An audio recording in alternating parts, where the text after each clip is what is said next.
everybody. Welcome back to the Farotech podcast. I'm Lindsey Daku. I'm the Senior Account Manager here, and I'm on with Chris Carr, our CEO. Chris wrote a blog about inbound marketing strategy, and we are going to be discussing that today. So let's jump in. All right, let's do it.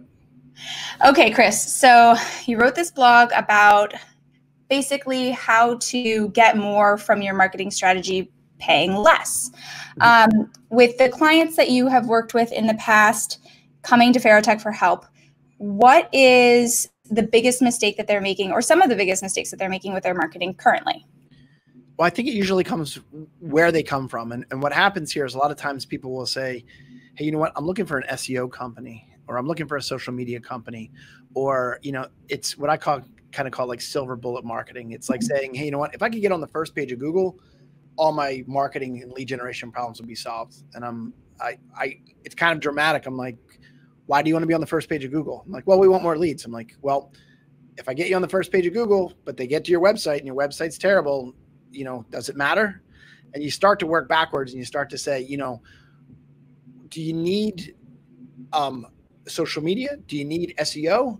Or do you need a system that's going to systematically generate leads, nurture leads into clients, and then convert those clients into brand ambassadors?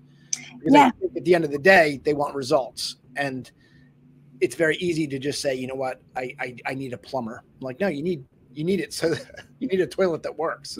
Right. You know? So it really seems like they're doing a lot of disconnected pieces, and instead they need something that's sort of tied together. Correct. Right. Yeah. Correct. Yeah. And I think that's one of the strengths that you've always kind of brought to the clients that you've had, is to be able to be in a scenario here where you take a step back and you say, hey, let me look at your goals. And then, as opposed to just saying, let's be good at one thing, it's like, let's try to create a system that all works in tandem, because you and I both know we're one at Google algorithm change away from maybe one leg not being in commission for maybe 60 to 90 days until we can figure out what's going on. Yeah. And I think one of our strengths as a company is that with the systems that we build for our clients are so resilient to those changes, no matter where they happen. Yeah.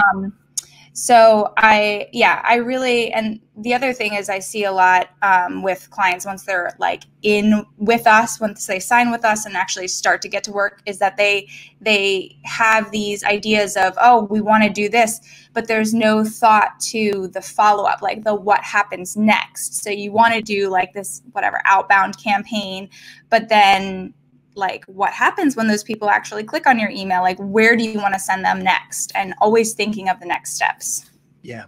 And so a lot of that will also come down to, did you create a vision, and then are you tracking the data? Because let's say hypothetically it's SEO, right? I go and I create a lot of traffic. Do I know whether that traffic converted into the actual clients? Do I know by name? Because Google Analytics isn't going to say Bob Smith came on February 1st. Right. But if you have a system that's integrated with marketing automation technology, think about the clarity that comes from knowing these leads came in. I know by name who's been on my website, what pages they visited, what score they have, how often they engage, when they cool off. I know all of that stuff, and it's all integrated in a system. And there's data saying what's working and what's not. Yeah, I totally agree. I think that is the other huge mistake that people make and companies make, is that literally everything that you do with marketing has to be trackable. I would even argue that if you can't track it, there's no point in doing it. Yeah, I mean, it's like, otherwise it's kind of just like spaghetti. You know, we're going to throw up against the wall. We're going to see what sticks. Hope for the best. There's certain ingredients you can put into your spaghetti that makes the noodles stick. Yeah. You know what I mean? Like, yeah. Exactly. Yeah. Yep. Okay. So what is, when you're talking with companies and people in the sales process, what are some misconceptions that they have about inbound marketing? Well, I mean, I think one of the things that they'll think about with inbound marketing is they'll think that when you go and you say, hey, you know what, it's inbound marketing, that it has to be one platform over another. Obviously, we favor HubSpot. We believe it's the Cadillac, and we've seen other platforms under deliver. The sales pitch is usually on price alone. And then what happens here is that, let's say I build all this materials, all this marketing materials, and we had one, I don't want to say the name of the company, but we had one client that we work with, and built all these marketing automation emails and it went right into their spam box and they couldn't get it out of spam. Like, so you have marketing automation emails that are undeliverable. That's a big challenge. Do you know what I mean? And so the misconception we usually get saying, well, do I have to do HubSpot right out of the gate? I'm like, well, I'm going to make an argument for it, but it's really up to you on what your goals and your vision is.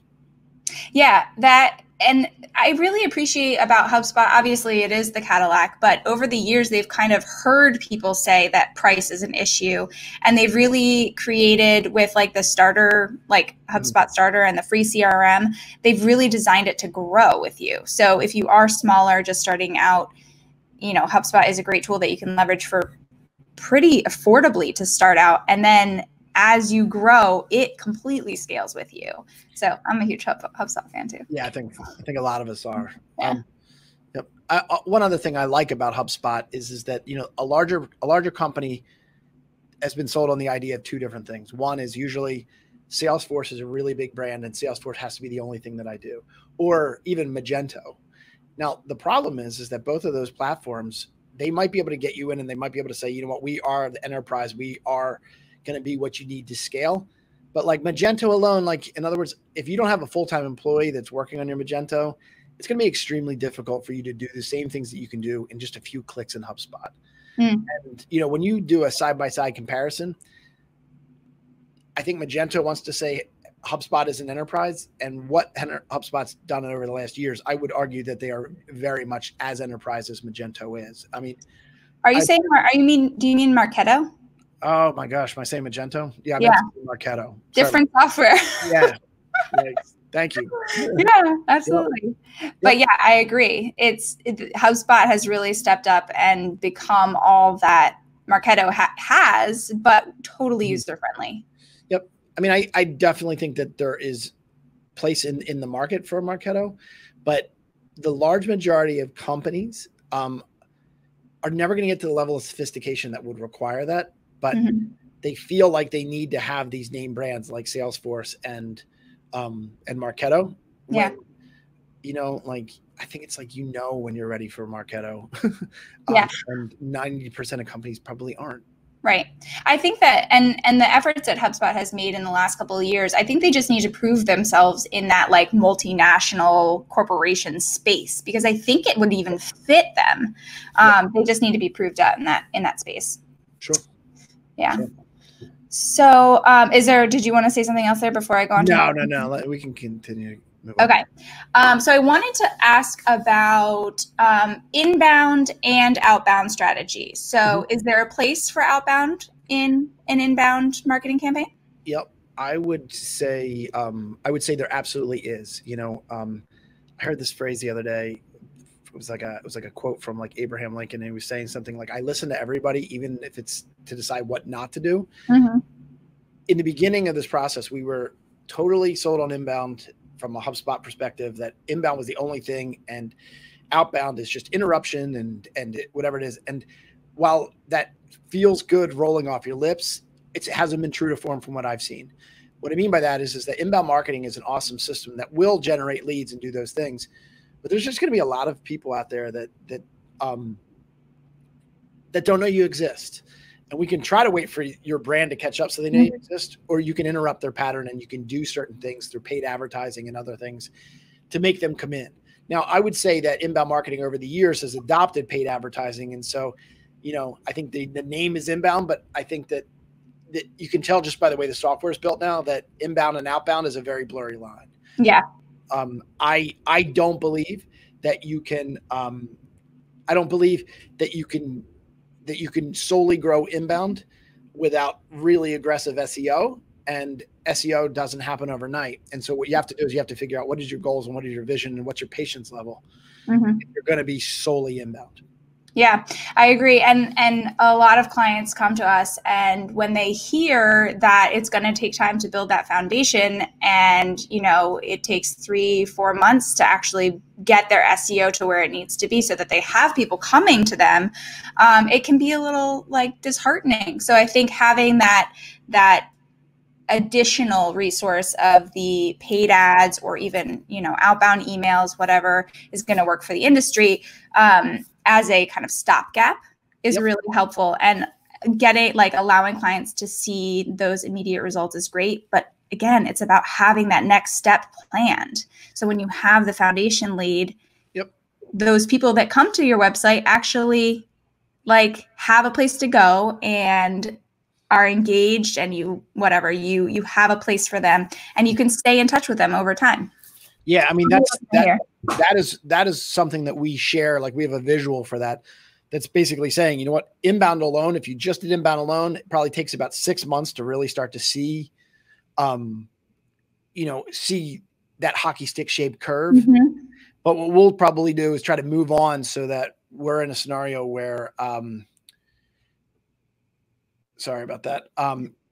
It'll be in a scenario where you can speed that process up by doing paid ads, by doing email blasts, and doing those type of things. Yeah. So you're not always waiting for inbound marketing to, you know what I mean? Like, the hardest spot is that you're going to say it's a process, and the boss is going to be tapping his foot because he's paid the bill month over month and hasn't seen the total results yet. But like, the promise that we say right up front in the GAAP assessment is that we're building a machine, we're building a system. If you're looking for a quick fix, we're not the company for you.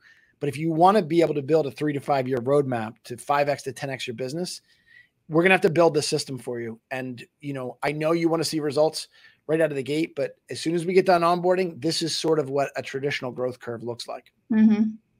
Yeah, I love this graph. I think I've used the analogy with clients before of like term life insurance versus whole life insurance, or your savings. And so when you start out with like a hot, you start out paying for ads, but over time, as your SEO increases, you can decrease your ad spend because those people are finding you organically. And I think that's the ultimate goal. Yeah, I mean, that's one of the things that it has to be redefined in the beginning of a relationship, because what I find is that from a marketing perspective, a lot of times what happens a lot of times is that clients will have expectations that you're going to get results in 90 days. And if not, it's kind of a waste of money. And not a waste of money, but it's just like, they're not seeing the big picture. And it sounds like a scapegoat from a marketing company to just say it's a process. Mm-hmm. But where we try to do is we try to have quick wins, but then also show data of, hey, this thing is growing and the KPIs underneath are growing enough where we're going to start to see these results. We can see the waves coming in the distance. Yes.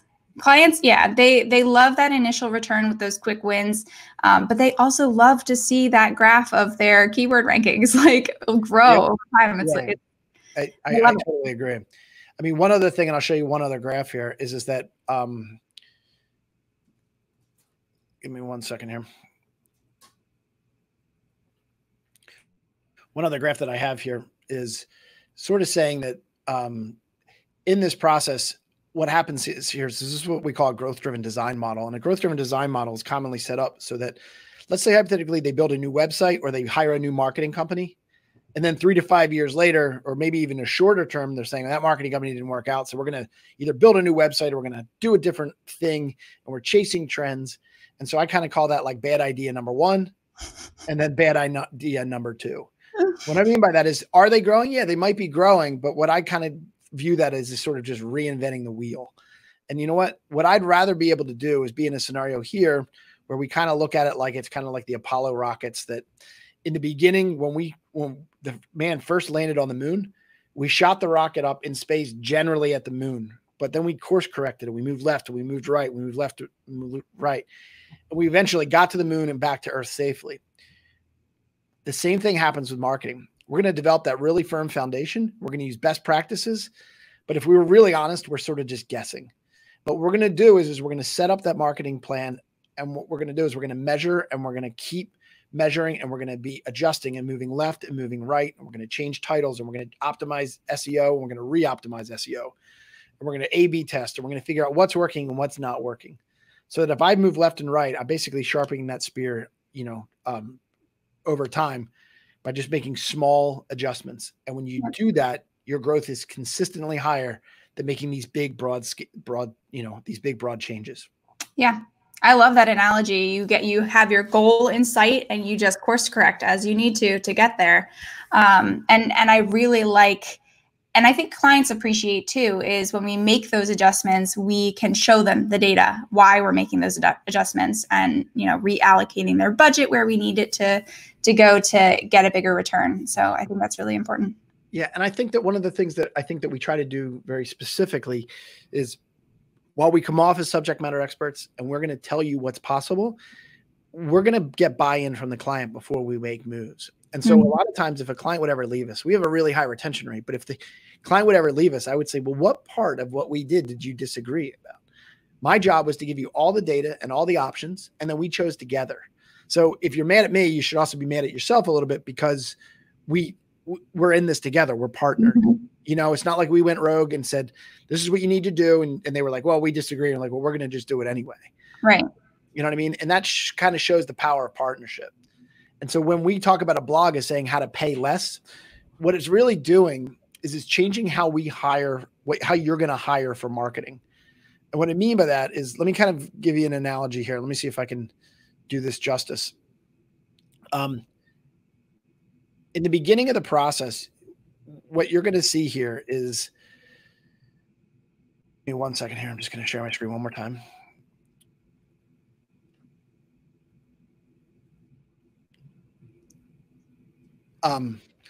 Marketing is moving really fast. In fact, like, we're at a spot now where, you know, as of 2020, there's, you know, about 2 billion blogs. That's one blog for every 7 people. And there's content going out literally every minute. It's just, the scale is just massive. Now, usually what happens is a company will go and they will hire one individual to run their marketing.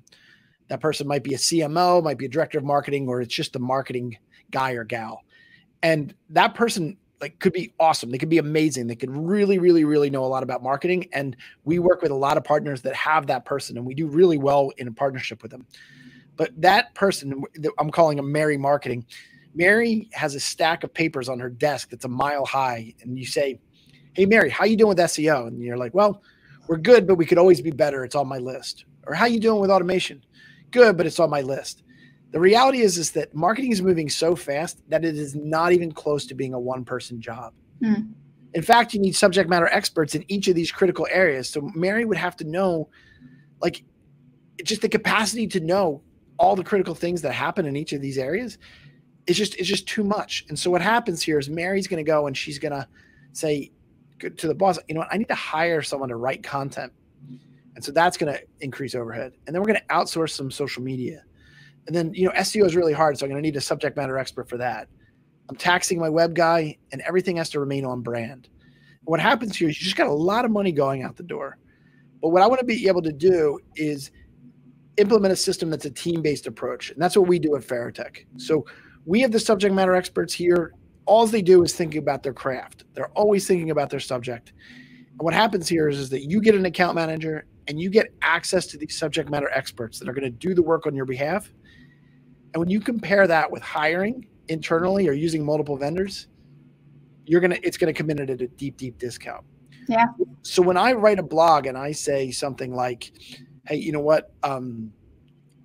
When I say, hey, we're going to save you money, we're going to save you money because in a 3 to 5 year window, if you go and you just hire one other person, the amount of money that you're going to save by using a team-based approach compared to just continuing to hire or use multiple vendors, it's not even close.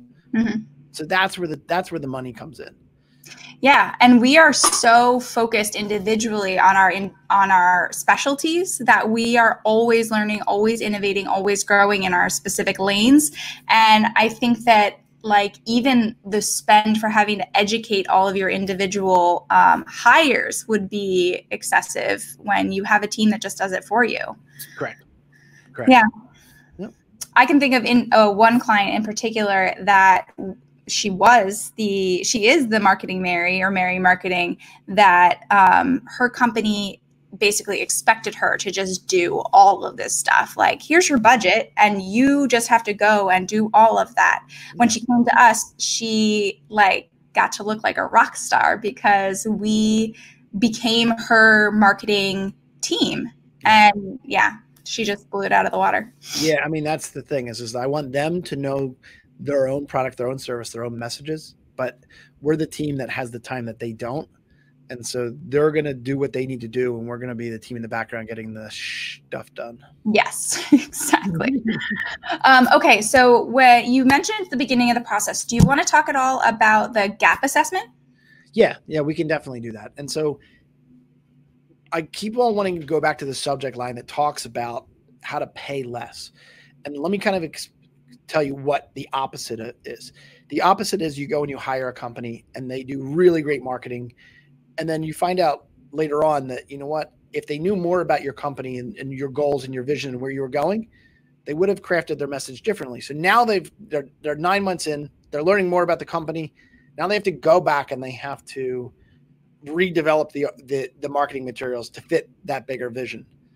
Right. And so what happens here is that we're so anxious to get results in 90 days that we don't measure one, I think the expression is like measure twice and cut once.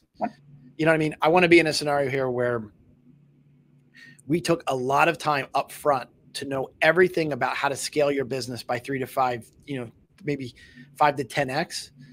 I want to know all that stuff up front. And so we developed what's called a GAAP assessment. And let me kind of walk you through what a GAAP assessment sort of looks like here.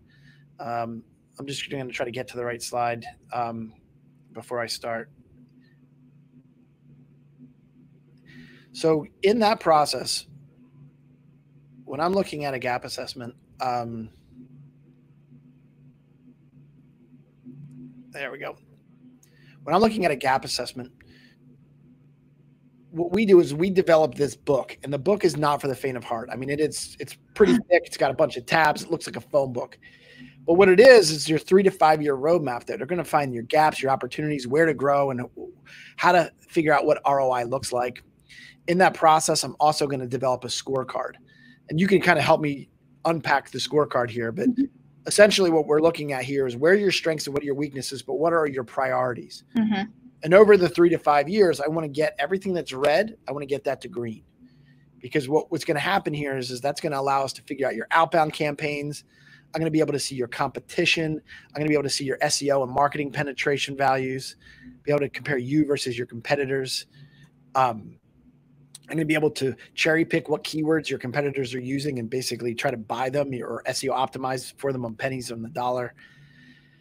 And I'm going to be able to show your ROI month over month and year over year. But the main thing I'm trying to do is outline and give you the priorities of what we need to do in the next 3 years to build this system so that you systematically generate leads, nurture leads, and convert leads into clients. Yeah, it's awesome. I love the GAAP assessment, and I think it really helps clients to, when you think about like starting a new marketing strategy, there's 2 ways to look at it. You could look at one thing at a time and fix one thing at a time, and hopefully it's the right thing. Or you can come to a company like ours who will look at literally the entire marketing picture, including like doing the market research that you don't even have time to like think about. And when you look at the whole picture, just like the scorecard shows, it prioritizes things because you don't have to fix every single thing at the same time. But as long as you're able to see the full picture and then hone in on those things that are going to be the highest return, the fastest, or are your biggest gaps really, you start with those and then you move through the rest of that scorecard over time, and you end up with that system that you want that is just going to keep churning out good leads and really, really happy customers. Yep. And that's the plan. That's the vision. And that's the goal. So we're going to be doing a podcast right after this that talks about how to maximize your budget. And that's going to unpack that a little bit more in depth. We're going to have that blog's already been written, but we're going to include a video on that blog in our next session. And I think that if you liked what you heard on this video, I definitely think you want to tune in and kind of listen there too. Yeah. I think it'll be the next step. Okay. So how are we on time? I think we should probably cut this off and pick up where we left off here in the next video. Okay. Thanks everybody for joining us. Check out the next podcast episode for more on how to maximize your budget. Bye. All right. Bye.